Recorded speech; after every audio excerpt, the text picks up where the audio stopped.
Γεια, πώς είσαστε? Δείτε τι θα κάνω. Θα πάρω ένα μολύβι και ένα χαρτί εδώ πέρα.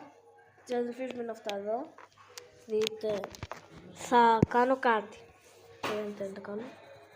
Έτσι από εδώ, έτσι από εδώ. Δείτε, αυτά εδώ τις γραμμές, τις δύο, αυτή και αυτή εδώ πέρα.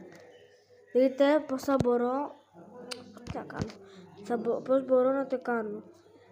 Το βλέπετε εδώ, δεν πρέπει να αφήσω το μολύβι από εκεί. Δείτε τι πρέπει να κάνω, περιμένετε να αφήσω λίγο από το κινητό, περιμένετε. Το αφήσω εδώ. Νομίζω καλά έτσι και τόσο.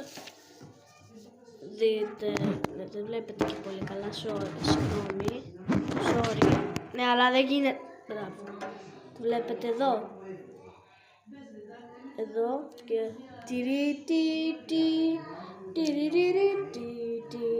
όχι, να σας δείξω και το άλλο τρόπο.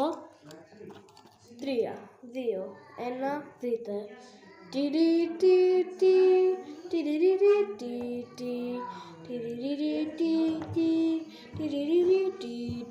Είδατε, τέλειο,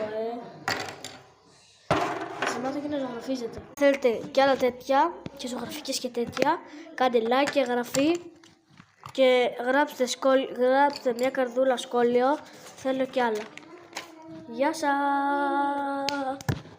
Γεια σας. Δεν θα το ξανακάνω, αυτό είναι το χειρότερο πράγμα. Είστε καλά, εντάξει, καλά, σιγά, καλά, πηγαίνετε εκεί πέρα, κάντε ό,τι θέλετε, τώρα κάντε like και εγγραφή και γεια σας.